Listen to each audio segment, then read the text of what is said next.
Well, good evening, ladies and gentlemen. My name is Hal Shurtleff. I am the director of Camp Constitution, and our organization is hosting this event, Camp Constitution Speakers Bureau. And we'll have two speakers, but before we do that, we'd like to all ask you all to stand for a prayer. And since one of our speakers is a minister, it makes good sense to bring him up, Reverend Stevie Kraft. So let's all please stand for a prayer. Reverend Kraft. Good evening, ladies and gentlemen. Let's bow our heads. Let's pray.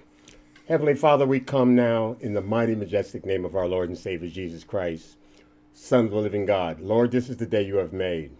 We shall rejoice and be glad in it. We thank you for these precious brothers and sisters who have come out to educate themselves on the problems we face in our nation. We ask that you will open their spiritual eyes that they may see, open their spiritual eyes that they may hear. We give you the glory, honor, and praise. In Jesus' name, amen. Amen. Thank you, Rev. And let's remain standing for at an American Legion Hall. We must open with a Pledge of Allegiance. I pledge allegiance to the flag of the United States of America and to the republic for which it stands, one nation, under God, indivisible, with liberty and justice for all. Thank you very much. Before I introduce the speakers, I want to mention we have some good material on the table. It's everything there is a donation, with the exception of Reverend Kraft's little book, Morality and Freedom. And this has some great excerpts of state constitutions from, I think, all 50 states. When people say, oh, our nation wasn't founded by Christians, they were all Muslims and deists and transgenders and so forth, right? I think the evidence refutes that just a little bit. So I'm being a little sarcastic, as you can tell. But so it's a great little book. Also, Dr. Kishore, we've got a little handout, free handout, his background and also his method of treating addiction. So please make avail yourself of that. Our Camp Constitution, we named it because we actually have a real camp. It's a real camp, and it's a family summer camp. It lasts a week and a day. July 2nd to the 9th is next year's camp. And we love to have more campers. It's a family camp, unaccompanied minors. And it falls on through July 4th. So we have some very special things going on for that as well. Well, our first speaker tonight is Dr. Punyamurtula Kishore. And you'll be tested on the spelling of the first name before you leave. I actually, not only can I pronounce it properly, but I can spell it by now. And I met Dr. Kishore a few years ago. He came to a showing of a video by Denise D'Souza entitled America, Imagine a World Without Her. And in the video, if you've watched this video, sort of a documentary, he explains how he got into some legal trouble, picayune issues where he ends up being fined and he had to wear a little ankle monitor thing. And Dr. Kishore came to both showings, and he kind of came and left, but then he said, I have a story to tell. I had his contact information. I said, he lives next town over. I'm in Boston, and he's in Brookline. He lives right near Tom Brady. I don't think they're good buddies, but anyway, I said, I got to get a hold of this guy. He got a hold of me, and he told me his story. I couldn't believe the story. He's not sharing the story tonight. It's but you can, if you go to the Cal Seaton report online, you will be able to see his story. There's 19 articles. There's also been a documentary being done on his ordeal, which will be available, we hope, in the spring, funded by the Cal Seaton report. One of the directors of the video indoctrination, some of us are familiar with that, is the guy doing this, Joaquin Fernandez. And we did some shoots in Boston and Plymouth, and they're going to be doing some more in a few weeks. So we're kind of excited about that. Also, if you notice, next door, there was some lights on. There used to be an arcade there. No longer an arcade. There's some chairs, there's some books and boxes. And what's going on here? There's also a place where you can get your blood pressure taken, right? Well, that's going to be the home of the National Library of Health and Healing. And Dr. Kishore is opening that up. We've been starting in July and August, and we hope to get some signs up and get online and start teaching people, teaching family members about, no, he doesn't dispense drugs. And if he were to do that, it'd be non-addictive drugs. So you don't have to worry about a bunch of people trying to getting a fix here. That's not what it's about. It's trying to prevent it. So he is the world's top addiction, in my opinion, one of the world's top drug addiction specialists. He at one time had 52 clinics. He created the Massachusetts model, And by 2011, he and his staff, he had a lot of people working with him and under him, he had about a 50% success rate keeping people sober for a year. That's unprecedented in the addiction industry. He called it an industry. And he was doing it on pennies to the dollar. So that's not going to be his major thrust, but you should learn about his ordeal so you can appreciate what he's up to, what he went through. And so it's my privilege to introduce my good friend, Dr. Punyamurtula Kishore. Doctor?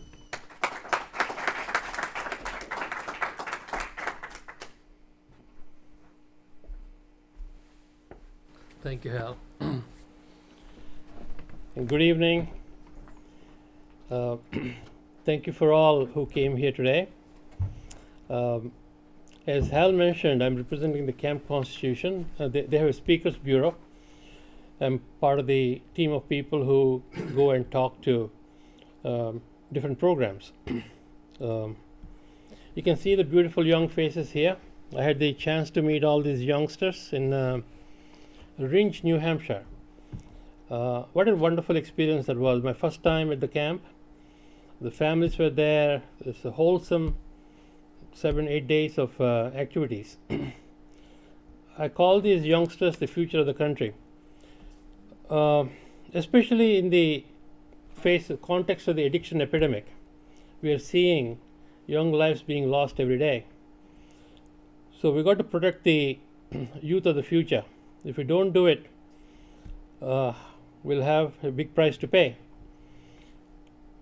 We have to protect each of our young people with cupped hands of safety. And I've seen how well they're groomed, how well they behaved, all the different skills they had, speaking, talking, arts, crafts. It's a beautiful camp. So I highly recommend for any family members who have youngsters to make use of the camp. Well, this is how the blurb was on the internet. Myself and good brother in Christ, Reverend Stephen Kraft, we are going around the state of Maine. I have a lot of fondness for Maine, partially because my specialty is addiction medicine. We need to group together. We need to have political will at the top. If we don't have political will, there's nothing anybody can do. That's the situation I faced in Massachusetts. I started in Massachusetts, but I found the hostility in the political establishment to a model of care that does not use drugs. So that brought me here at the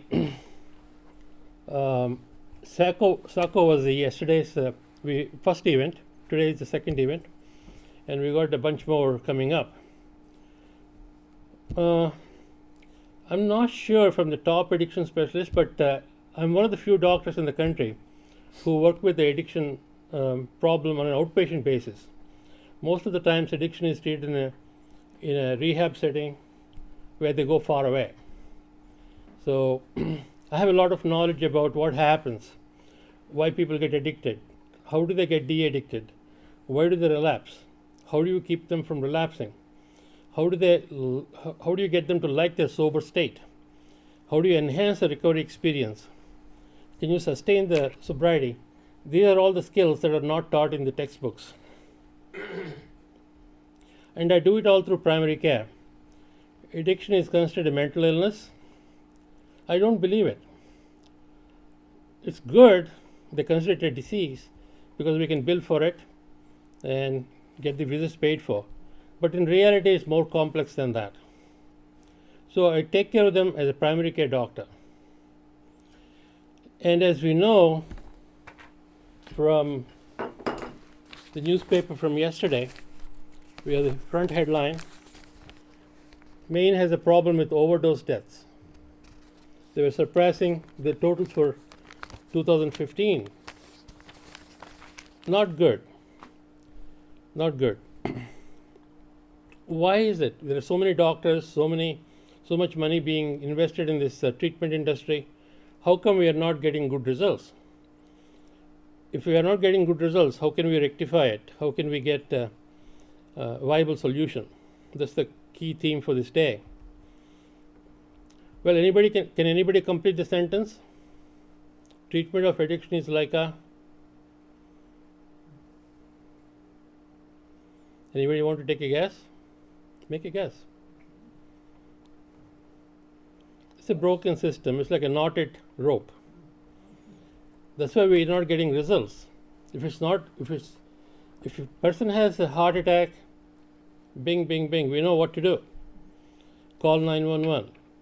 Get to the emergency room. Get to the intensive care unit. And then get seen by the doctors, get the procedures done, get better, and move on. With addiction, everything is troublesome. We call it a mental illness. But psychiatrists don't want to see an addicted patient in their office who is throwing up, who is not well, who's got a fever. So they send them to the emergency room. The emergency room says our duty is to take care of the broken bones, car accidents. We don't want the addicted patient coming up our system here.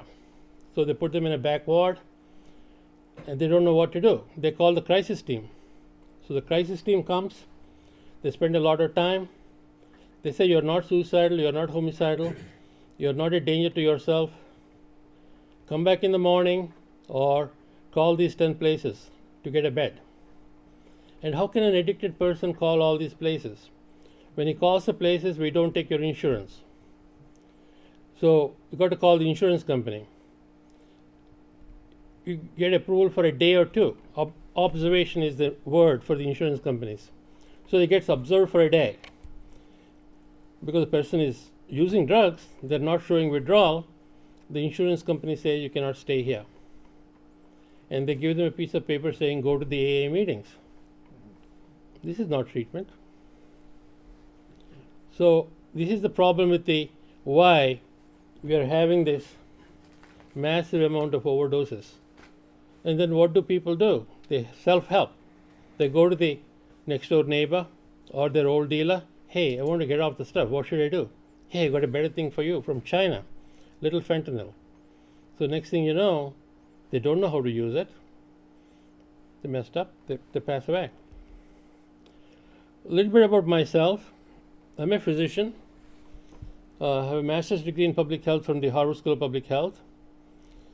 And I'm a fellow of the American Society of Addiction Medicine, which is a group of about 2,000 doctors. In this country, we have close to 2.2 million doctors. People who want to practice addiction medicine are few and far between. It's about a couple of thousand people, of whom who are board certified are even less. People who have board exams, taken the board exams and graduated from a proper program, you can count on your fingers. They don't want to get into the messy business of addiction treatment. Addiction is biological, psychological, social, spiritual illness. There's a community issue too. So this is where I set foot in, and I've done pretty well for myself. Well, you got to change that Saco to Waldoboro. We didn't get a chance to do that. This was our last night's presentation at the beautiful town of Saco. Well, we checked out the map of how it looks like from the... I like public health, so I look at the big picture. What are the boundaries? Where are the people using? What streets?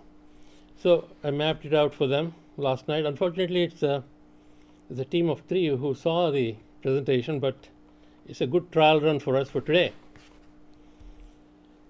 So we looked at the main facts and figures of Saco. It's got a population, similar studies I have, but I didn't get a chance to incorporate here. A population of 19,000, married 52%, unemployment 3.2, average commute time 19 minutes, can't beat it. Median age of 42.3, a mature group of people. Half of them are below 42, half of them are above, and 2.37 members per household. The house is selling at $233,000 on the average. All looks pretty good. Then I looked at the heroin arrests in Saco. the state of Maine has pretty decent records. We can't find these elsewhere in other states. It showed that 10 people were arrested.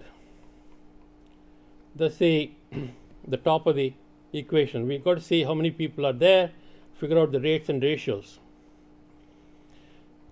We look at statewide, there are 265 people who were arrested for heroin out of a population of 1.2 million people. Is that annual? This is annual. This is for 2015. Of course, we are going to probably double this year, 2016. So whatever that is being done is not working. So we looked at the greater metropolitan area. We incorporate other towns to see what the problem is. Bedford 16, Kennebunk 1, Portland 19, South Portland 3.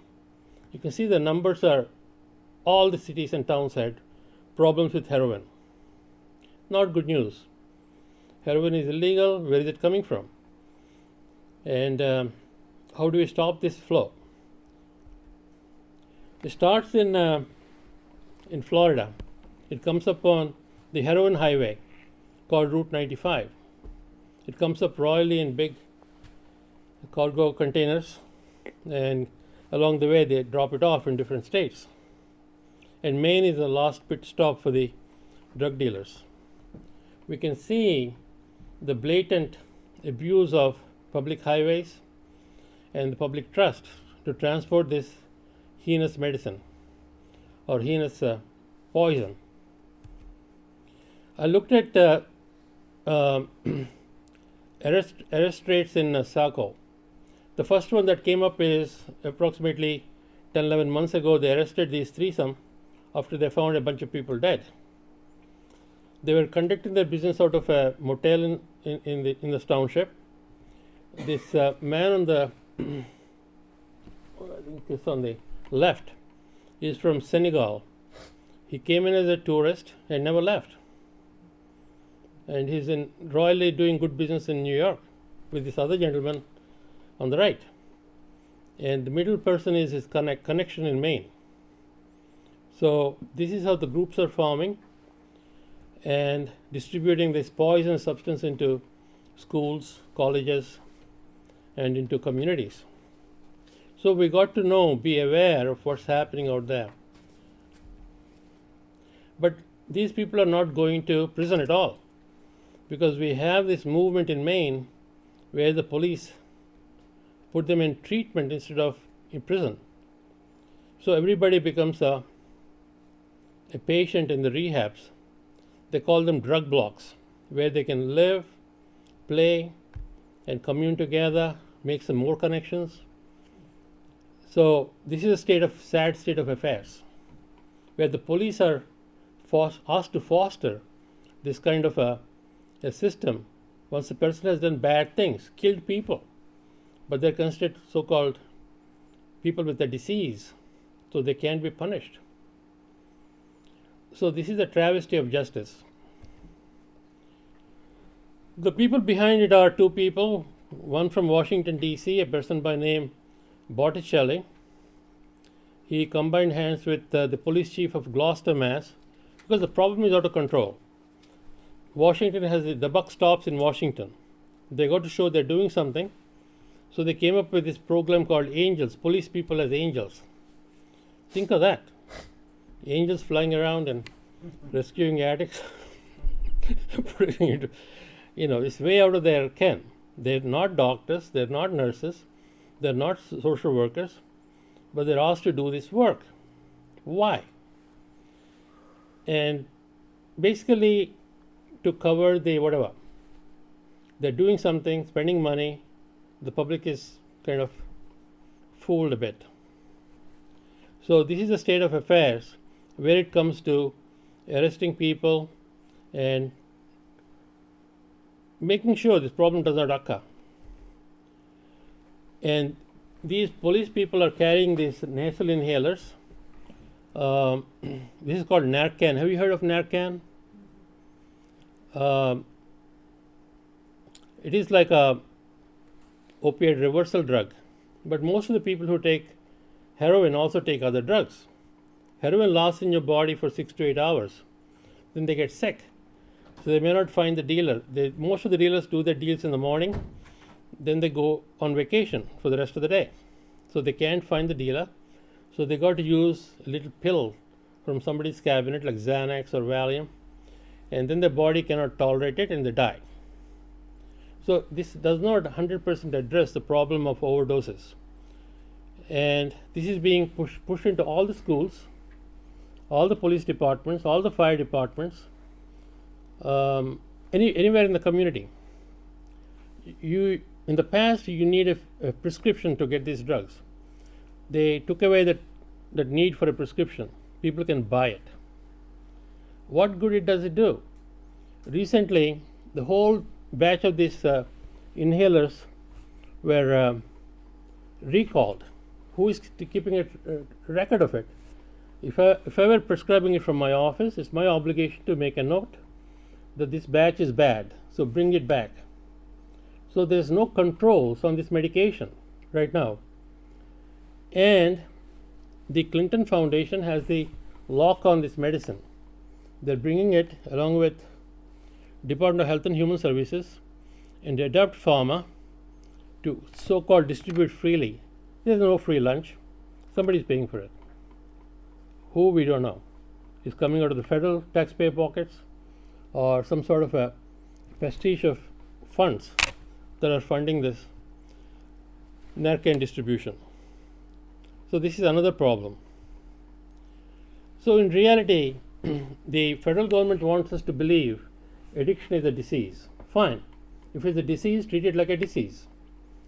In a disease of tuberculosis, we have a bug, tuberculosis, Mycobacterium tuberculosis. We have a host. Host could be human, bovine, cow, or birds. So we got to see who is hosting this bug inside their bodies. Then we got to see if they're living in a community, how do we make sure they don't cough on somebody else? And then we trace the contacts. And if it's a measles case, Northeastern had a measles case, they send the whole dorm home because they didn't want it to be contaminating their children. So once they were away, they will make sure they're not at risk, they got properly immunized, they were brought back. And the kid who had the measles stayed home for a little more time. So this is what we call proper epidemiological approach. This is how public health should work. If it's a disease, addiction is a disease. So the agent is heroin. The host is a human being. And it happens in the environment of a school, family, community. So we got to attack all three angles. The reason I like the governor in Maine, he is making sure that the agent is not coming into the communities. He's got at least some semblance of control on the trafficking routes through which the drugs come in. He's trying to control it. So then the doctors like me can do our magic, help the people stay sober. We've got a supply issue, we've got a demand issue. If you don't attack both angles, you really are not going to achieve any results. It's money down the drain. And we've got to see where it's happening. It's happening in the environment of schools at prime sites. Youngest patient in my practice was 8 years old. And we can see most of my patients start at puberty, the age of individuation where they're breaking off from the family constellation and starting their own groups, peer groups. That's when the drugs come into their life. So we got to see the nodal points at which the disease is entering the system. And then we got to make sure the children are safe. Whose responsibility is that? Every family, every baby, every child has a pediatrician, a baby doctor. They're following them from birth till they become 18 or 19 or 20. So these doctors have to be aware that age 10, 11, 12 is the highest rate of risk of the infection. So they got education, teaching, training to do. Bring the moms and dads into the office, talk to them. Do it discreetly so that we don't offend anybody. But in general, it's pass the buck. Most of the pediatricians have adopted the Navy dictum, don't ask, don't tell. I won't ask you if you're an addict or using drugs. You don't tell me that I'm on something. But let's live in peace. I'll treat your asthma, which is from inhaling stuff, whether it be marijuana, cocaine, heroin. They inhale it first. They take it by mouth, then they inhale it, and then they shoot it. So all these signs are being missed. By the time they're 16, 17, they're full-blown addicts. Then they say, oh, you didn't tell me you're addicted to these substances. Go away. Go someplace else. I don't have expertise in treating addiction. So somebody has to keep the gate. It falls on the shoulders of the local baby doctors. We got to make sure they're doing early case recognition. And the host, of course, we got to strengthen the backbone of the kids. I've shown you the picture of Camp Constitution. I had a chance to do a round robin with them about addiction. I gave a lecture and then I talked about addiction. These kids are so good, so good. And I think that comes from, in a way, from homeschooling, parental attention, and awareness. They were so good. They really, it's a joy to be with these young people. So we've got to strengthen the moral fabric, mental fabric of these people. And that's what our Reverend Stevie Kraft, whom you all heard before, will speak with a lot of passion today. Well, if it's a disease, right? Because now we're not putting the dealers and the users into prison anymore. We're treating them in the drug block or outside the system. So then do what we have to do. If a person has got an addiction problem, diagnose it, control, is it controlled or not? If it's uncontrolled, you got to take some steps. If it is wrongly diagnosed, you got to figure out what is the right diagnosis. You got to look at the risk factors. What happened? Is he alone at home? Why is there no parental supervision? Is the parents have an issue? So on and so forth. So, and who are the kids who don't have, who are immunized against drug addiction? So we got to have a cascade of thinking. See, if you look at the iceberg, the diagnosed disease is only the tip of the iceberg. Vast majority is below the surface of people's understanding. So we got to understand, if we have a bunch of cases in Waldoboro, there's a hidden reservoir of infection. There's an infection below that can surface at a later date. So this is from Oxford County. This is, I think, in Maine, right? Yeah. So the headline said, drug counselor, one of the 15 arrested in Oxford County's biggest drug bust. Sun Journal. People who are supposed to protect the kids are dealing drugs. Where is the verification of sanctity of this? People who adopt the profession should swear by certain rules. Because in addiction counseling, a person who's been there, done it, becomes the counselor for the next person. That's not enough. We need more standards than that. Otherwise, we'll have problems like this. A drug counselor running a beautiful operation out of his counseling practice. Not good. So we talked about the police chief, right? He's a police chief. What happened to him? Police chief fired after deleting texts and investigating. So where is the funding coming from for the police departments? They're getting the money from the seized property. If somebody does something bad, oh my God, you got one marijuana joint in your car, I'll seize your car. Then they auction it. They're using the money to fund the purchase of these Narcan kits, or driving the people from Maine all the way to Florida. I've seen cases like that. Because Florida has a lot of real estate stock. So they're willing to put up people in a motel or a hotel and treat them. So I've seen people from Maine sent all the way to Tampa or West Palm Beach. I met one family. They explored what to do with this kid. They found out the only way to get them is out of the state. That's not good. But this is how the money is being made to fund the operations. It's outside the regular channels. Not good. So as a doctor, I like anybody who does contact tracing. So in New Jersey, at least these people know there's a distributor, a sub-distributor, and then they have customers. This is what I call epidemiological approach. This should be done by the public health department locally, not by the police. What do they do with the data? Now we've got to do the contact tracing. Trace each contact and see what else is the problems. This is the role of a public health nurse, not a police department. So we got a problem here. So what did I do? I had 52 practices, as Brother Hal said, and each of these practices I did an epidemiological survey. I surveilled the disease in the communities. So I did a diagnosis of the community, and then I developed a responsive care. So I'll put this slide up for you. This was presented at the CDC, Center for Disease Control, in 2011. They liked it. Value of disease mapping in tracking the addiction epidemic. So these are all my practices. So we have to have local presence in the community. Otherwise we can't treat this.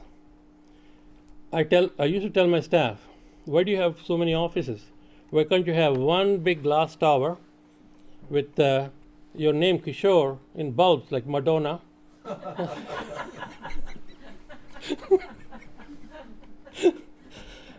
And then you'll have one secretary, one front desk, one security guard. Why do you need 52? The reason is we have to treat it locally. Firefighters do not run away from a fiery building. We have to walk into the fiery building. We got to see where the disease is. If you don't do that and do the analysis, you don't get the results. So all of these sites, I did community diagnosis. That's why I had to fragment my practice. Every time I hit 400 mark, 400 patients, I used to do zip code analysis of all the zip codes every week, every month. And once I get 400 patients in a particular area, I know I can be profitable and it will be good for the community. I didn't want them to drive long distances. So everywhere, within 20-mile radius, they can get a care. And we kept the same tax ID for all the 52 sites, so they have portability of healthcare. Say, for example, somebody is driving in the Cape Cod, gets caught, goes before the judge in Barnstable. So the judge says, okay, don't do it, and come back in 6 months and show me your urine testing. So these guys go to their grandma's house in Weymouth, another town about 30 miles away, because they know they have to stay safe. Otherwise, they'll go to jail. So there we pick up the case. So then they say after 2 or 3 months, they get a job in Springfield. Addiction, the average lifespan of an addict's address is about 6 months in my practice. They all moved. They were sleeping on somebody's couch. They're using a relative's house, or they're living in a halfway house, or they were escaping the long arm of the law. So we had to chase them, or they had to chase us. So it made it easy for them to seek help. This is how we keep a track of what's happening. So then 6 months come by, we put together all the results, we write a letter to the judge, we get the case closed. If you don't do that, you don't get the results. Then the judge will get angry, you didn't show up, you didn't bring me a clean urine, so go to jail. So all the work will be waste. If there's no quarterback, you can't win. You need a quarterback. So let's take a look at this nice town of Malden, Massachusetts. I started my practice there in December of 2007. So 2008. Yeah, December of 2008 I started my practice there. So whole of 2009 I analyzed my cases. This is called disease mapping. I had 241 cases with a Malden address. So we mapped them. Blue means there's only one infected person in the household. Red means there are 2 people in that household. Yellow means there are 3 to 9 people. Cyan means 25 to 49 people. Green means 50 to 99. We can see the depth of the disease. So I rechecked it again a year later. Now my cases have gone up to that for that year. We have 437 cases, and the disease has spread. Obviously, we have to do something about it, and the doctor has to be there as a central part of the care. Most doctors don't want to take this care. So now we have a fragmented system. For example, the current system, I said it's all knotted up. Why? So the insurance companies pay for the detox. They like to wash their hands after the detox is done because the person is sick. So they think, let's pay $10,000, get him out of the way. So their obligation is done. Their risk is managed. They're managing their risk. They don't want more expense than $10,000. So they approve a 3 to 7 days of detox for $10,000. It's usually $2,000 per bed day in a hospital. It's about $6,000 to $8,000. Plus you have other visits, lab tests, that cost another $2,000. This is called the Medicare rate. So that's what they get paid. If the person stays in the hospital for 1 day or 10 days, that's the price. So hospitals like it. So after a day they discharge them, they get the full $10,000. See, you're not showing any withdrawal. So if they do successfully complete it, they got to go into inpatient rehab, where they do the so-called mind work. The person is still sick. So they're not really staying, to coast along if it's approved. Every step has to be approved. And then they go into a transitional program, and then an intensive outpatient program, then into a halfway house, then into sober living and counseling, then claps, the person is cured. But this whole process costs about $100,000. And most of it is on personal expense. They only cover for the detox. It's fully covered, more or less. But the rest of it is partially or not covered. So there's a lot of expenses people can't bear. So they go back to drugs. This is a fragmented system that currently exists all over the country. And plus, these programs don't talk to each other because we have very strict prohibitions about confidentiality. So they can't talk to each other. So who is benefiting? Nobody. People are stuck in silos.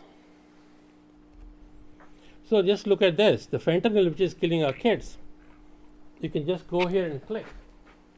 Add to the basket and click, and you get it by Federal Express next day. This comes from China, direct from China. It's a favored trading nation. This drug is not on the, as you can read here, it is not, it is not, it is easy to obtain it from China. So this is the problem we are having. Young people, if you have a salt shaker, if a few grains of salt come out, that's enough of this drug to kill us. It's so powerful. Because this is what we use for elephants. Elephant tranquilizer. So this is what we're giving to our kids. So a lot of money is being wasted. We are using a bazooka or a big gun to kill flies. And we don't have money for the real things. So this is what happened the other day, 2 days ago, in Illinois, Chicago. The nursing home was fined after the residents were all overdosed on heroin. And if you look at this, it says Continental Care Center, quality nursing services for the elderly. But it's full of addicts. Why? I heard the other day the Mr. Ryan say that they're going to probably abolish the Social Security by 2017-18. Money is run out because we're giving it to all the addicted people who are disabled. Under the state and federal rules, they're considered disabled. So they're put into the nursing homes because that's a good money maker for the nursing home. These people don't need a nurse really, but they're disabled. And they're having a merry party. So another naughty issue, we want to see research. Where is the research on addiction? Let's look at Dr. Angel said.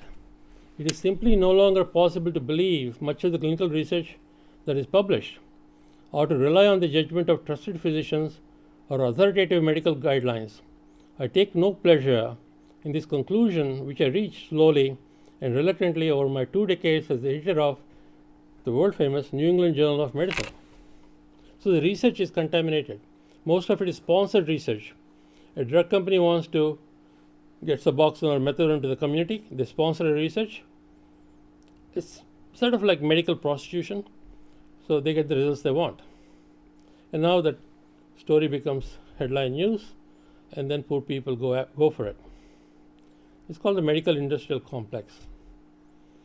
There's quite a bit of unnecessary services, too high prices, inefficiency in delivery of services. These all have to be corrected for our communities to be safe and sound. Have anybody been to this place in Jordan? There's 7 pillars stuck together. 7 pillars of wisdom, they call it. So the current Obama administration's 7 pillars of wisdom are: no wrong door. Anything goes, because it's a disease. The person has a disease, so he's doing bad things. Don't punish him. Harm reduction. Oh, let's make sure he gets some other drug. Medication replacement. Let's give him methadone or Suboxone. Narcan save shots. Have you seen these save shots? Which are basically like, I think you can see this. This is one of these things. This is what is being sent all across the country at great expense to all the families and friends. But if you look at that, it's pretty expensive. Banish stigma. Now we don't call, to be politically correct, technically I can't use the word addiction anywhere. You got to say substance user mild, substance user moderate, substance user severe. So this is the politically correct way to address an addict. He is a substance user mild. Substance abuse. So the word abuse is taken away, addiction is taken away from the medical lexicon. But that doesn't cure anything. By any name, a rose is a rose, but they're changing the names. Addiction is a disease, fine, okay, we don't want to contest that, but treat it like a disease. Get the proper people to take care of the disease. Citizen soldiers, we've seen police people acting as angels. So that's a kind of a myth. They don't have the skill set. That's not their job description. How can they act as angels? You need proper team of people. Citizens as doctors, we've seen the counselor who is basically an addict is now recycled as a counselor for these young people, and he's selling drugs. So we've got a contaminated treatment field.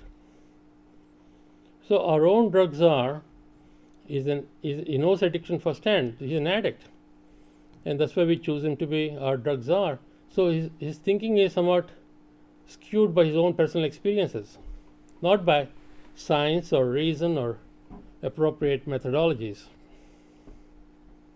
So I'm passing it around. If you open that, who has got that? Can you open it?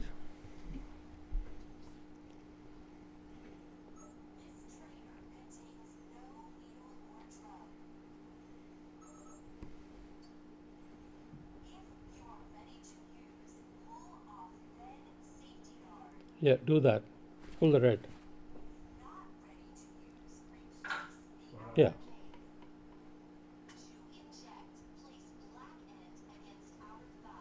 Yeah. Yeah, put it on the table and press it. Yeah. 5, 4, 3, 2, 1. Lift off. Injection complete. The table will not get an overdose. So this is the treatment recommended by none other than our Surgeon General. He was at Harvard the other day, and he brought all of these trainers to us, the doctors in the meeting, to give this to all, ask everybody to carry this. But he does not explain. Let's read this. Despite the ongoing opioid epidemic, the newest drug designed to reverse the overdose has spiked in price. FZO first became available in July 2014 for $690 per kit. Since then, the manufacturer, Calio, which is connected to the Clinton Foundation, has raised the price twice, first in November of 2015 to $900, then again in February 2016 to $4,500. A little toy costs $4,500. It's a talking syringe. This is where we are investing our money. Sad. So what's happening now? How come so many people are dying? I call addiction a happy disease. See, once people are somewhat touched by the addiction, then they come back to the middle of life. They are good people, not good, super good people. This is my experience with addiction. But this is not what we are seeing, because we need the addiction industry. Illegal drugs contribute to huge number of people being employed. So these get fed into the criminal justice system, and from there, the criminal justice system, you can't really arrest them, so they go to the correctional system. So they get community corrections. Then they go into the ex-offender industry, homeless industry, addiction treatment industry, and the news media make big stories about it, like they here, and make movies, whatever. And then the whole system revolves around the patients. It's called the wheel of death. This is what is hurting our system, because we have to cut it somewhere for the system to come to a grinding halt. Otherwise, it's going to be a perpetuating system. The 7 pillars of wisdom, according to me, are prudence, sound judgment, knowledge, insight, fear of the Lord, power, and counsel. So I opposed these policies of the federal government. I said, look, we can do the detox at home. It costs $500. A good doctor should be able to. What does an addict do when they are withdrawing? They sneeze, they throw up, they have diarrhea, they have muscle aches. All are treatable. When we get a bad case of flu, we treat them at home. We don't put them in a detox center. So it's doable. It's no different. So we got to do that at home. That way we see the families. Sobriety maintenance, how to maintain the sober state. Sobriety enhancement, lifelong primary care, trained workforce, integrating the spiritual aspects into the medical care, and treatment on demand. So these are the 4 models of care that exist in the world right now. The Massachusetts model is founded by me. It's got the 4 component. The 1 P stands for preventing withdrawal. The 2nd P stands for preventing relapse. The 3rd P is for promoting health. And the 4th P is for primary care. And people can get access very easily. This is a system I created in Massachusetts. It was presented at the National Institute of Drug Abuse, and it was dubbed as the Massachusetts model. The competing models are Minnesota model, which is a traditional 28-day program. You go away someplace to Betty Ford Center, and then come back all cured. The Florida model is 3-month model. It's the same thing as Minnesota model, except you don't stay in a spa, you stay in a hotel. The Pennsylvania model is favored by the federal and state governments. It's the medication replacement. Replace the drug they're using with the equal amount of legal drug. So these are the 4 models of care. Well, we got pretty good national press. The $64,000 question is, why can't addicts just quit? There I think our Reverend Kraft has a lot to say. This I don't know, but this is what the current thinking is. Something happens in the go, no-go situation. You know, in human body is a very remarkable machine. Our nerve cells are conducting at the rate of 170 miles an hour. It's like that. Messages are going back and forth. There are many, many fascinating things about the human body. It's a God's gift. Look at this. Every single second, snap of a finger, 40 million reactions are taking place. In one enzyme can do all these reactions. 400,000 by carbonic anhydrase, 140,000 by acetylcholinesterase, 2,000 by beta-lactamase, 800 by fumarase, so on and so forth. All these reactions are taking. We are chemical beings. We are chemical beings, so we are making things or breaking things in our body, anabolic and catabolic. So we've got to understand it's a God's gift. All these organs are hurt or damaged by addictive chemicals. The liver can get hurt, the lungs can get hurt, the colon. Now, so many of these people, when they sober them up, they can't move their bowels. We have to snip off the part of the bowel that's not working. Many, many problems. What does it look like? What you're seeing there? What do you think it is? Watch. It's the finest watch in the world. Close to $500,000. All the gears are nicely moving, keeping the time accurate. What is this? It's the inside of the most expensive car, the Rolls-Royce. Beautiful, right?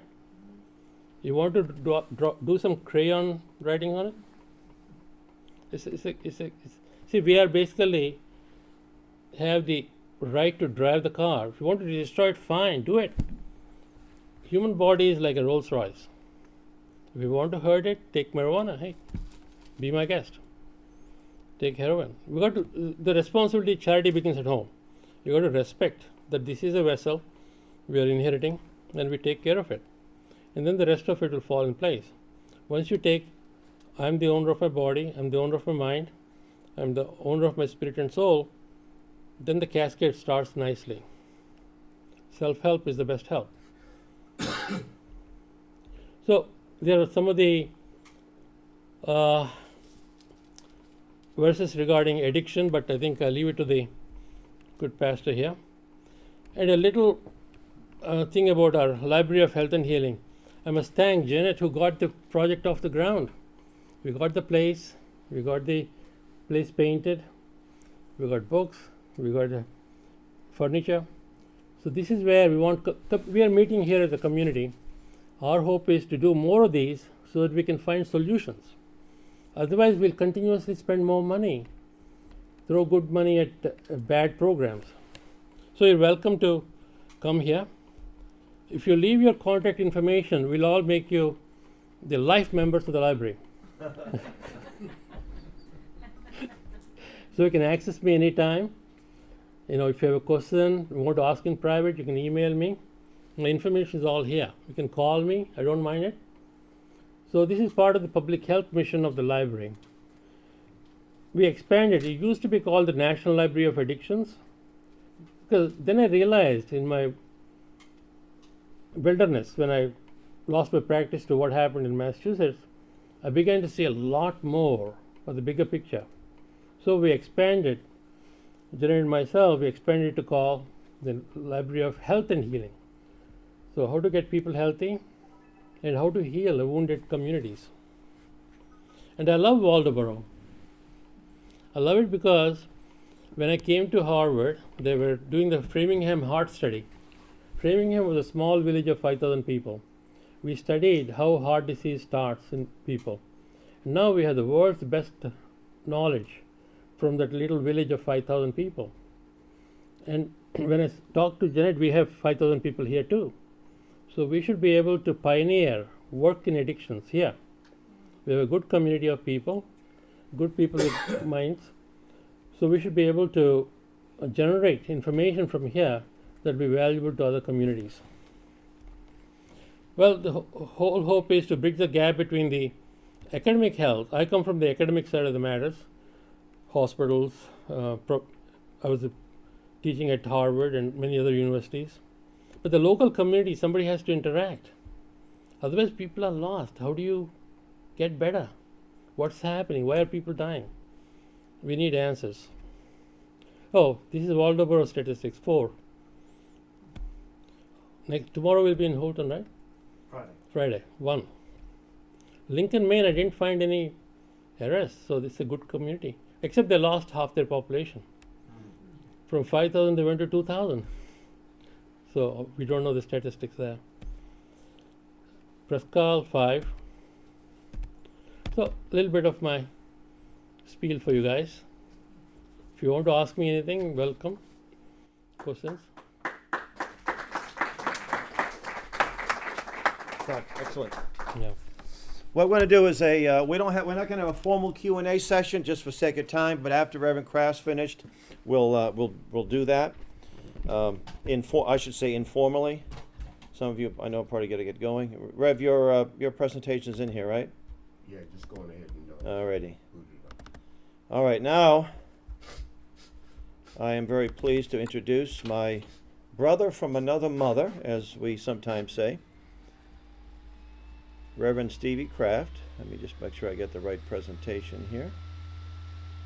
That one right there, okay. Salt and Light Ministries, slideshow from beginning. All right, there we go. Well, Reverend Kraft, I first met Reverend Kraft at a summer camp program in Pennsylvania. I think it was 2006, 2005. We shared the same trailer, and we've become very good friends ever since. He is an instructor at Camp Constitution since 2010, and since our Speakers Bureau was created, we've done a number of engagements just in the last several months. Hyde Park, New York, and he's been up here before. He came up here a few years ago, spoke to a pro-life group, and he spoke to a group right here in this place. He is a Harvard graduate. Can you believe that? We won't hold that against him, however. He actually went to Harvard Divinity School, and he left there still believing in God. So they failed him. He travels around the country in other parts of the world, South Africa. He's a member of the Salt and Light Ministry Council. He's got his own ministry, the Christian Citizenship Ministry. And he and his wife, by the way, who's a very important part of our camp, she's in charge of the young program, the program for the little 5 to 11-year-olds. He lives in New Jersey. He used to live in New York City when he was a heroin addict many, many years ago. And I look at him as a national treasure. So I'm very pleased and delighted to bring up Reverend Stevie Kraft. Reverend Kraft.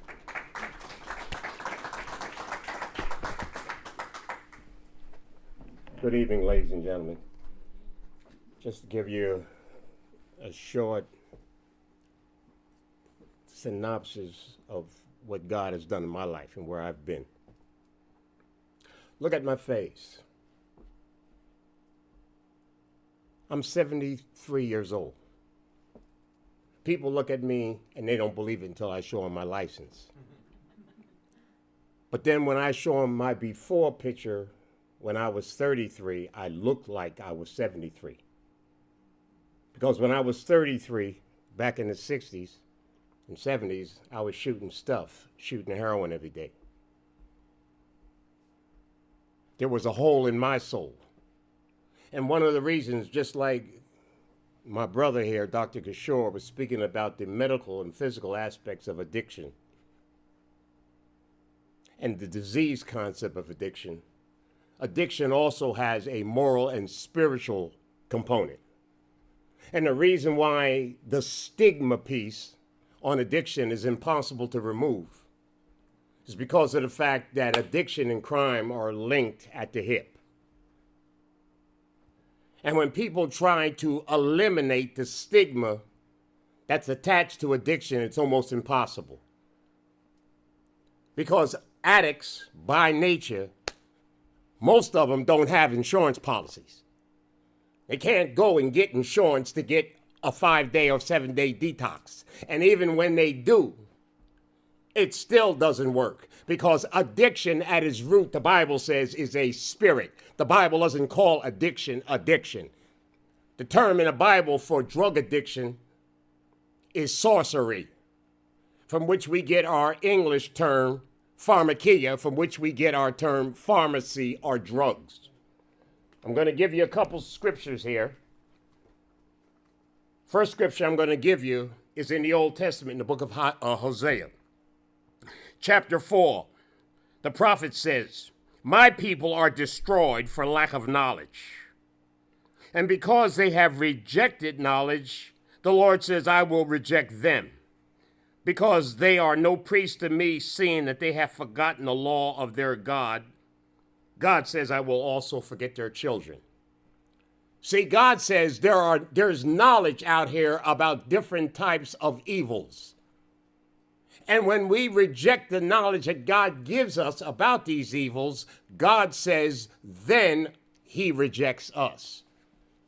And in our communities, the black communities in particular, since I am black, I've been black for 73 years. I don't think I'll turn white anytime soon. You've been doing a very good job of it, too. See? What I have said to people when I'm out on the speaking tour is simply this. I grew up as a church kid. I grew up in a church. I knew I was called to preach the gospel when I was a little boy. But guess what? I didn't want to hear that. That was the last thing that I wanted to hear. I wanted to be just like everybody else. I wanted to hang out with my friends. I wanted to be on the street. I wanted to be slick. I wanted to be cool. I lived in New Jersey. I was born and raised in New Jersey. I got over New York City with my slick cousin from the Bronx. He introduced me to heroin, first snorting heroin, because I was afraid of needles. And from snorting heroin, then that went to skin popping heroin, and from skin popping it went to mainlining. But it all started off with the first cigarette that I put in my mouth. See, all of this stuff, all of these addictions, whether it's smoking cigarettes, drinking alcohol, shooting dope, smoking crack, makes no difference. Sin always escalates, never de-escalates. One high always leads to another. And that's one of the reasons with this referendum that just passed on recreational marijuana, whatever that means. Next year it'll be recreational heroin. Because it always escalates. A person's high is never enough. They never level out. One high always leads to the next because the body, as Doc said, builds up a tolerance where it requires more and more of the substance. So this is one part of knowledge that people don't want to hear. Because people want to get high to basically give and fill the hole that's in their soul. One thing I had to learn when I was shooting dope out in the street was the fact that even though my cousins were junkies, even though I had drug addiction or people that I knew, there was no way I was going to become a junkie until I chose to put that spike in my arm. Until I chose to put that heroin up my nose. Until I chose to put that cigarette in my mouth. Until I chose to take that first drink of liquor or wine. Or put that first reefer in my mouth. In other words, even though my father he wasn't a drug addict, he was an alcoholic. He was a functional alcoholic. He kept a good roof over our head. He worked every day, but my daddy grew up under strict, overt Jim Crow segregation. He had a hole in his soul, and how he buried his hurt was with alcohol. Myself, I didn't really care for alcohol. I liked dope. So when I first started using dope to self-medicate myself, to take away the spiritual pain that I was feeling, one thing led to another. That's how I got addicted. Nobody tied me down and shot dope into my arm. I did that. I chose to do that. And as a result, the Bible says whatever a man sows, that's what he's going to reap. Eh? So there is a personal responsibility tied into this thing. And that's why, like Doc was saying, most people don't want to touch it. People that are straight doctors, that's one reason they don't want to touch this subject. It takes a man of courage who has a medical background to say, hey, these people are sick. They need help. But then the other side of that coin says, yeah, they're sick and they need help, but how did they get sick in the first place? So we have to look at the whole picture with this thing, brothers and sisters. So let me give you another scripture here. I wrote it down. Acts chapter 8, verse 9. I'm going to read it directly. I know what it says by heart, obviously, but I want to read it to you directly. Acts chapter 8, verse 9. But there was a certain man called Simon, who beforehand in the same city used sorcery and bewitched the people of Samaria, giving out that himself was some great one, and whom they all gave heed from the least to the greatest, saying, this man is the great power of God. And to him they had regard, because that of a long time he had bewitched them with sorceries. See, I'm going to talk to you from the spiritual perspective. When people talk about drug addiction, they don't realize that the Bible has already talked about that 2,000 years ago. But it didn't call it drug addiction. It called it sorcery. It called it witchcraft. When people are selling drugs and when people are using drugs, they are promoting and they are working in witchcraft. Yet in the West, in our cultures here, witchcraft. Yes, witchcraft. Eh? We don't understand these things. Because we think, oh, well, you know, witchcraft, that's something they do over in Africa somewhere. No, they do witchcraft right here in Maine. You know, and that's why you have these problems that you can't solve. Eh? Has nothing to do with environment. It has something to do with spiritual forces that are working on people to get them to decide to do something they know might kill them. Eh? How do you explain the phenomena of people like Dr. Kishore showed you the paper just yesterday? 2016 overdoses surpasses total for 2015. This is yesterday's paper. You mean to tell me people don't have enough sense to know that, wait a minute. If folks are dying in this little country place, I live down in the big city. You mean to tell me up here in the woods, folks are dropping dead every day and they don't have enough sense to know, well, maybe I better not do that. Maybe if I go on ahead and put that needle in my arm, I might die. But they do it anyway. How do you explain that in the natural? If there are not evil and devilish and spiritual forces working to cause them to do it.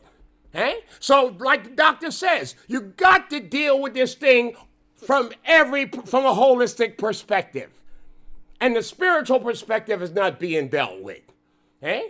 And without the spiritual perspective, without people understanding that there are spirits at work that are causing people to self-medicate, to self-destruct, we're never going to solve the problem.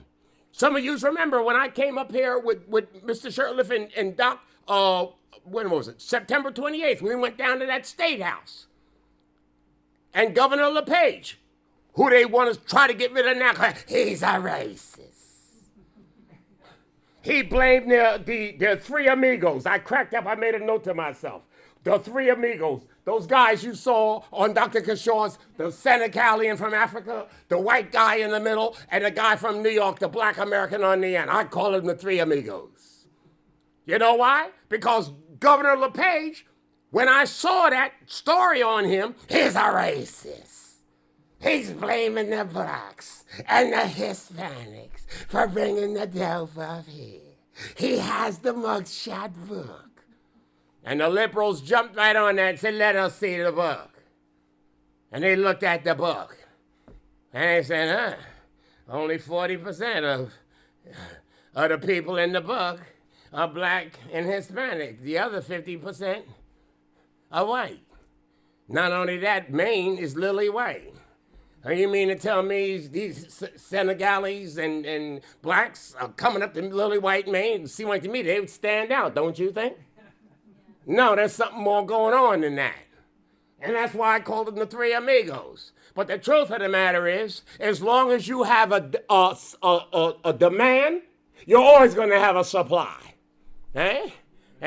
Because you get rid of one, you lock one up, five more going to jump up to the plate because there's big money. Eh? So you got to hit this thing simultaneously at the demand and the supply. You use the police. Governor got that part right. That's the stick. But you also got to use the carrot.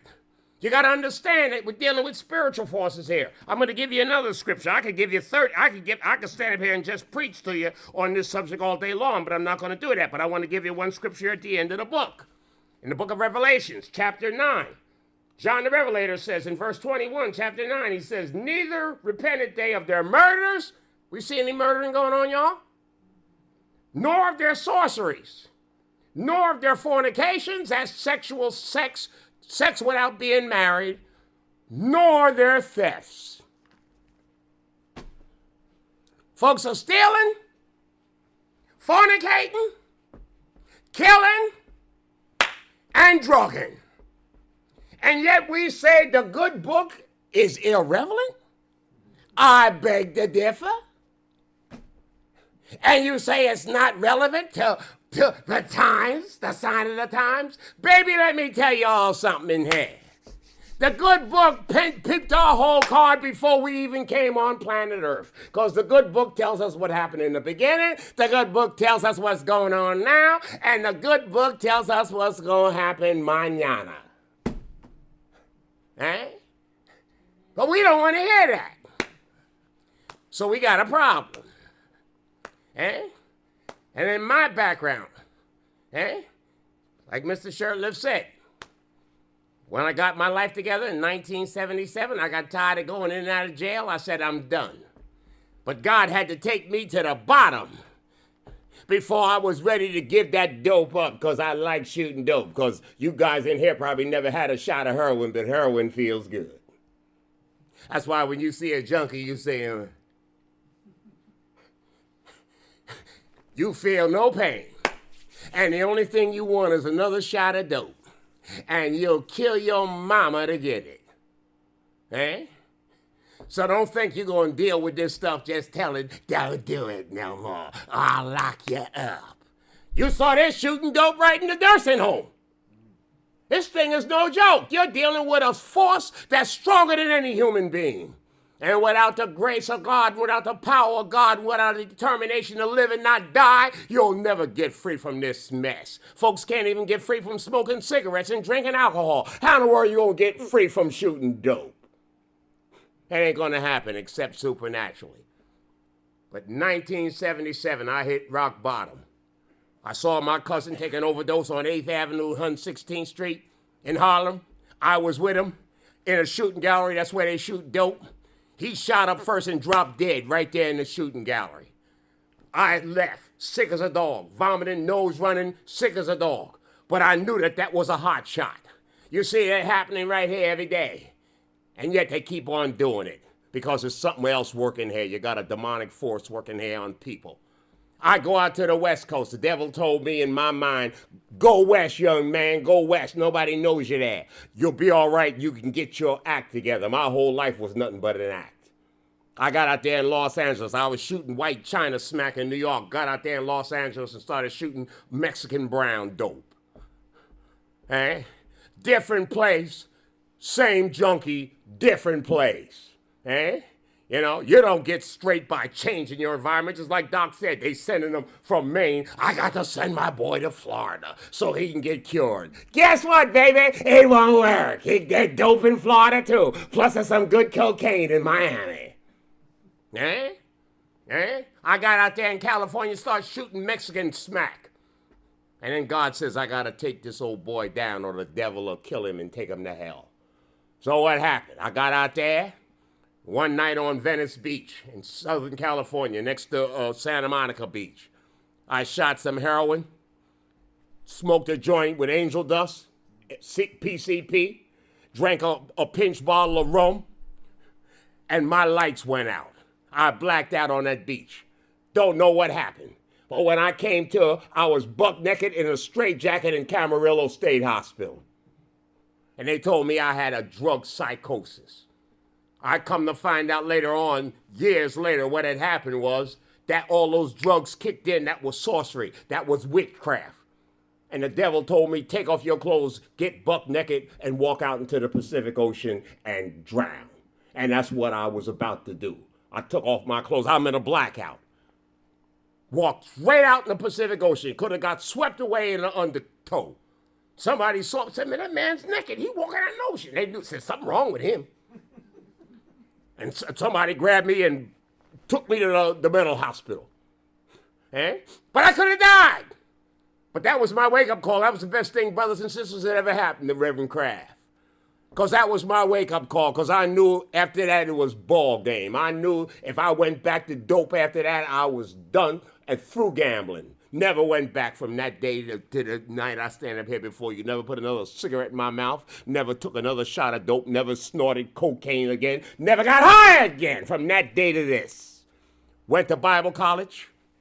Finished Bible college, Central Bible College, Springfield, Missouri in 1993. Then went to Harvard Divinity School. Graduated with a Master of Divinity in 1996. Say, man, that dude was a junkie in the Bronx. Yeah, went from being a dope fiend in the 60s to getting a master's degree from Harvard in the 90s. Don't tell me people can't change. That's why it's so important what this man is doing. But it takes a holistic effort. It takes the physical. It takes the medical. That's where he comes in. But it also takes the spiritual.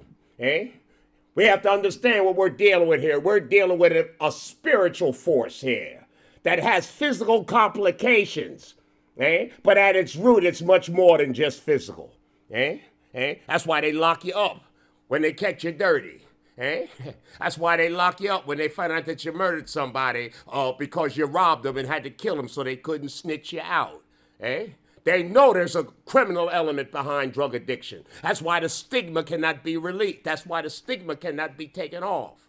And that's why when I talk to addicts, I tell them straight out, hey, baby, you have a responsibility for your habit. What are you going to do? Are you going to get in treatment, or I'm going to lock you down and keep you locked down until you decide that you're tired and sick and tired of being sick and tired? You know, we got to give them tough love. I don't stroke dope fiends. Ain't got time for that. They need to be taught. They need to be challenged. Man, you got to tighten up, or I'm going to lock you up and you're going to stay locked up because you're a threat to society and you're a threat to yourself. And that's the truth. That's the God's honest truth, and we all know that. So what I'm going to do now, I'm going to walk you through a few slides. Oh, but before I do that, my part on this thing was race, the race card. My precious brother from another mother here, I didn't even know he had this book. This book came out, the title of it is Color, Communism, and Common Sense by Manning Johnson. I had never heard of the book. This book came out in 1958. Man's been dead and gone. Black man. This guy was a communist.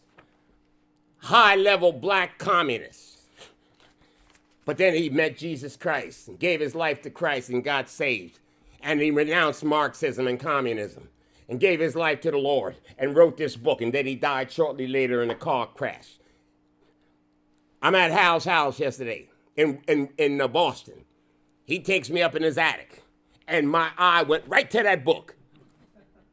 And usually when God wants me to read something, I'll just supernaturally, my eye will go to it. All kinds of books up there in his attic. But my Color, Communism, and Common Sense. I said, Al, let me see that.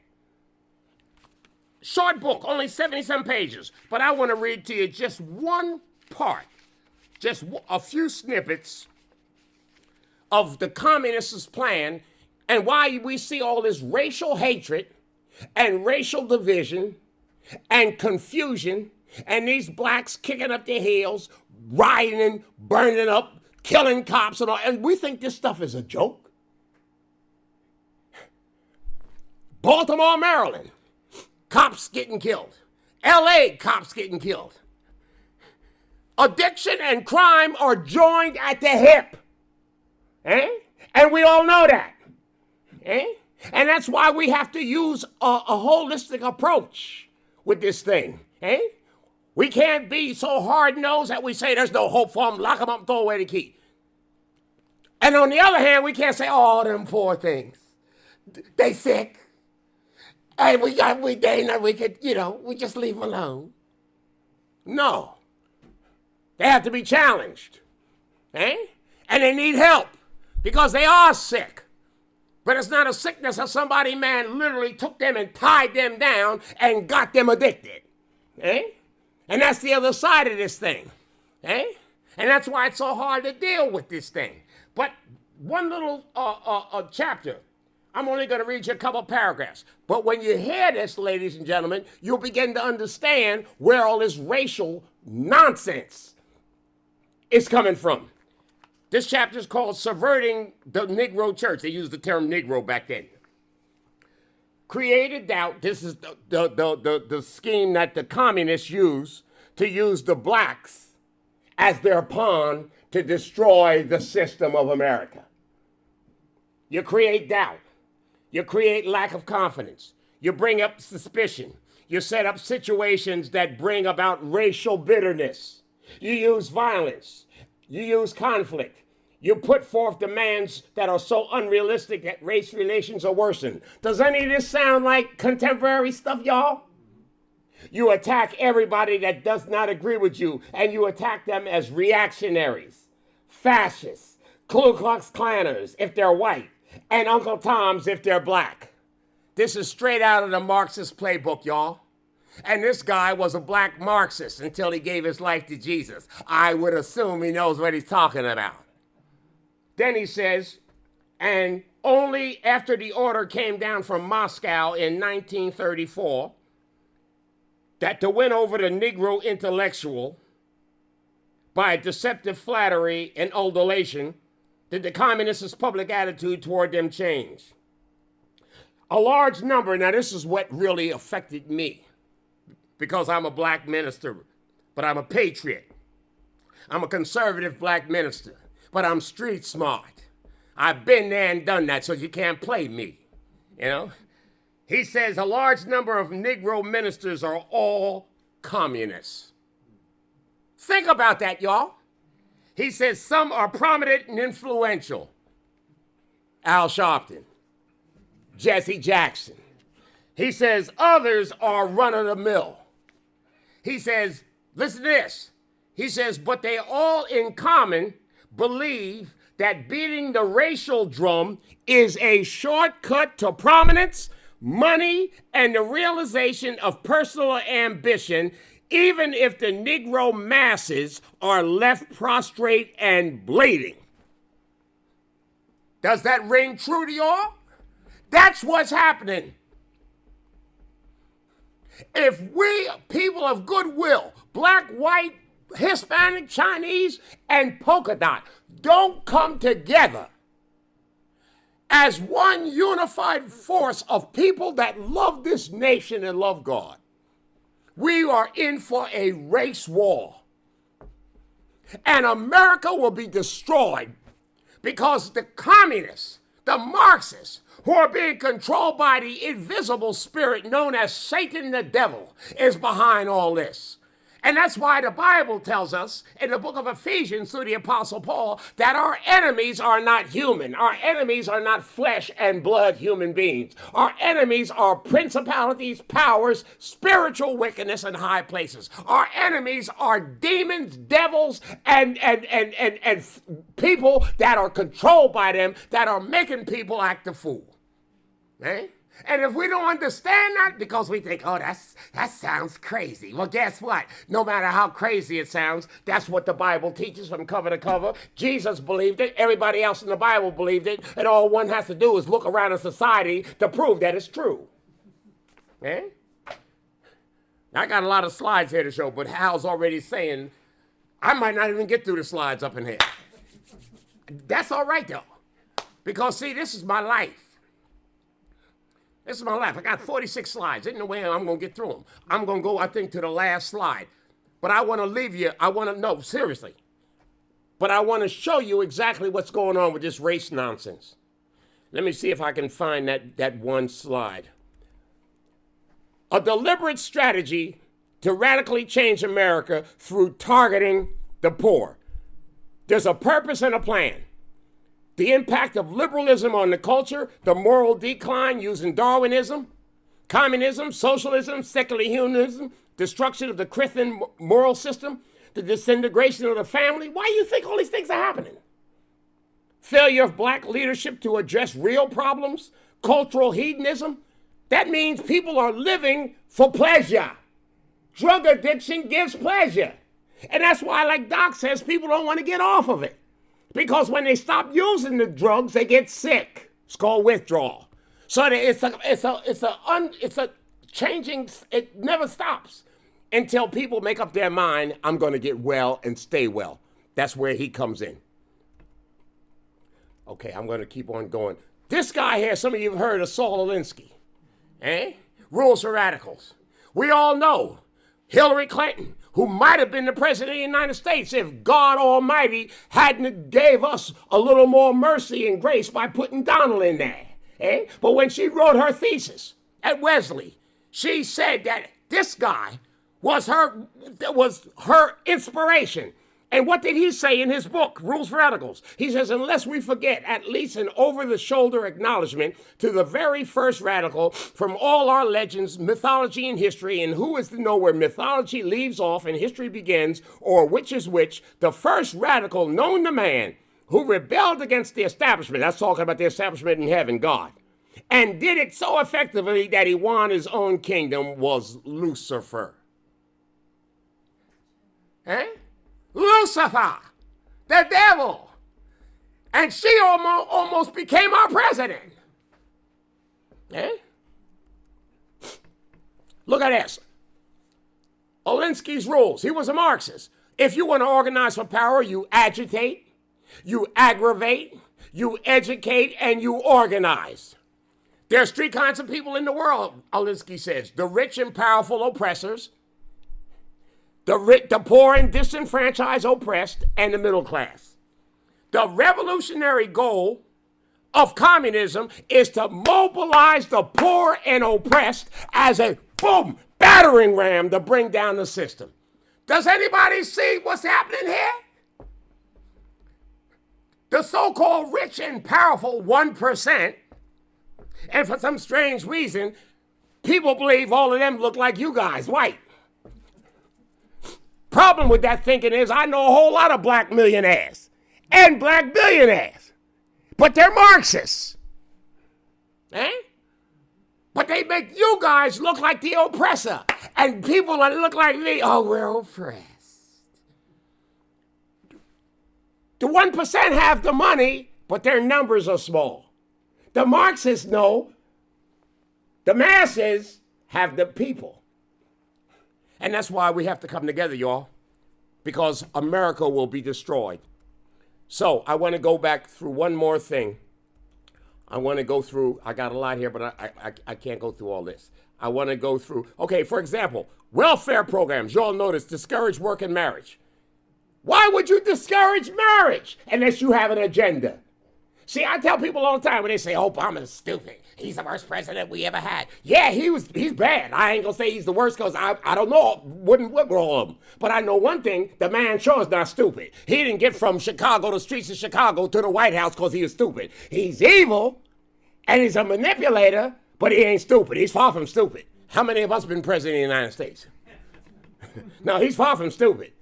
He's diabolical, but he ain't stupid. You don't get to the White House because you're stupid. Okay, I want to go to one more. Okay, look what King said. Failure of black leadership to address real problems and issues in our community. Education, crime, jobs, teenage delinquency. So as long as the mind is enslaved, the body can never be free. Eh?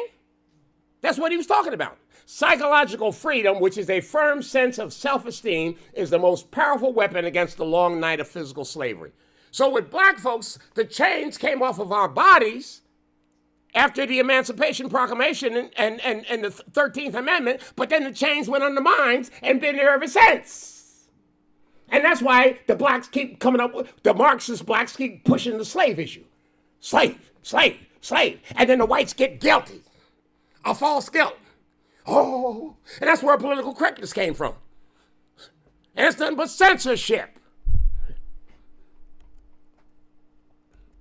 Eh? So, rules for radicals. Democracy means getting those who are in out. That means you guys got to be brought down. And communist goal is to mobilize the poor and oppressed as a battering ram to bring down the system.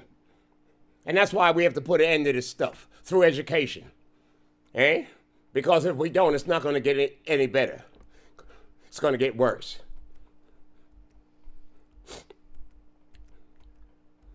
Okay, let me go back. I saw something I do want to use. The Hegelian dialectic says manufacture a problem. That's called the thesis.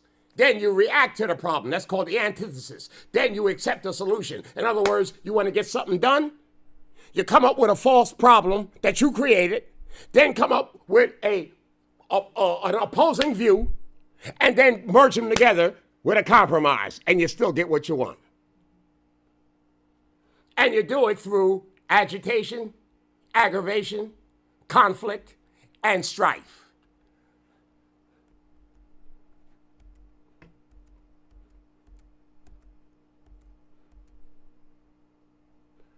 Gold, dismantle private enterprise, redistribute wealth, bankrupt the welfare system, weaken the capitalistic system, using the poor as a battering ram. If you don't get anything else, keep that thing in mind about a battering ram. And you'll see clearly what's going on in America now. Khrushchev said this. I remember this in '59 because I was born then. I was born in '43. Your children's children will live under communism. You Americans are so gullible. No, you won't accept communism outright, but we'll keep feeding you small doses of socialism until you will finally wake up and find that you will already have communism. We won't have to fight you. We will so weaken your economy until you fall like overripe fruit in our hands. He said that in '59. That's why I wrote this book in 2008, Morality and Freedom. Because without morality, without a spiritual grounding, without having principles that come from heaven, we're done. Last slide. How do we fix this mess? First thing, we got to resist this effort to fundamentally change and get informed as what's happening to us as a community and as a nation. We cannot combat what we do not know. 2, we must educate ourselves as to the nature of our enemy. We must know their strategy, tactics, and methods. And any effective resistance starts with these 3 areas of your enemy's organizational plans. I went through a few of these things with you, but I always start with the foundational. And the foundation is we are fighting an invisible, relentless enemy, and he is the devil.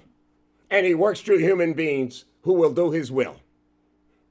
3, we must mobilize to reestablish traditional families. That's going to be a hard one. Why do you think they turned marriage upside down? You think people that are educated would come to believe some nonsense, men marrying men? That's crazy, but that's what we got. 4, let me read the rest of this. Our churches and historic black colleges, frats, sororities are natural allies in a mutual effort to resist the progressive agenda. The problem with that is now most frats and sororities on these college campuses are totally leftists and controlled by Marxists. So it's very hard to get there. But the church, and the Church of Jesus Christ, I ain't talking about no false church like I told you about them communist ministers. Not these liberal churches. I'm talking about churches who believe this Bible and live by it. That's our answer. And finally, start an in-house Bible citizenship ministry modeling the Salt and Light Council. That's where we come in doing what we do at Salt and Light. That's what we do with Camp Constitution every year up in Toanippi in New Hampshire, where we bring those young people up there and teach them the principles of the Constitution. That's why you guys come to camp next year when you can. But this stuff, we're dealing with a monster here. But it's not something that we can't overcome, y'all. If we got to come together, we've got to come together in one accord. It's not about black versus white. It's about right versus wrong. It's about good versus evil.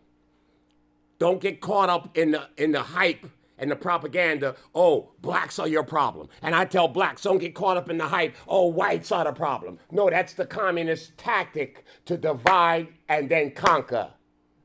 We must come together, people of goodwill of every skin color, because our problem with race is not skin, it's sin. God bless you all. If any of you want to pick up this, you can pick it up. All right, we're going to wrap it up in a few minutes, but I was, Reverend Kraft, something I read this about 25 years ago, and it's interesting that things that were written years ago are coming to fruition, and we talked about reprinting this, and we're going to do that relatively soon and probably make this Manning Johnson, help to make him more well known. There's actually a website, manningjohnson.org, where you can get the book. It's chapter by chapter online, and there's some of his videos on YouTube as well, and we're going to he's going to write the foreword to it, and we're going to make it available. We're also going to have more of a presence up here since we're joined to the hip with Dr. Kishore's library, and we're going to have a Constitution clubs, something that we liked because most people in this country, even those who call themselves conservatives, don't understand the Constitution. And it's not the most difficult document. It's a brilliant document, but it's something it's abused, it's stomped on, but it's still there. And God thank you, Lord, for the Electoral College. And we don't want to lose that, you see. And I have to thank the state of Maine, because I think of all of New England, one little electoral vote up in the northern part, and I think that might be a good idea for other states like Massachusetts, but it's probably not going to happen, because we in Massachusetts, we go and pull a lever for the person we think is the best one, and we don't usually do too well when it's always a blue state, you see, for some strange reason, although we do have some pockets where there's conservatives. So if you like to be more, get our materials on a regular basis, if you haven't already, put your name on the sign-in sheet. And if you like to help out, there's a number of ways you can help. We have a Facebook page, Camp Constitution. We have a radio show, which actually airs out of northern Maine, shortwave, WBCQ The Planet. It's also on YouTube. Visit our website, campconstitution.net. Get some information about our camps and pamphlets here. You'll see our YouTube channel. You can see our Vimeo channel. You can see our Sam Blumenfeld archive. So I'm saying, what to do about it? Well, first off, teach your children how to read, or grandchildren how to read phonetically. You do that right on our website, free of charge, using Alpha Phonics and Sam Blumenfeld's 128 lessons, and all kinds of other great resources. And we're getting about 160,000 views a month in the last few months, and I think we're just getting started. So make avail of this great resources. And with that, I want to thank you again for coming. God bless you, and good night. And again, we'll be around off the podium if you have any questions, and please avail yourself of this great material.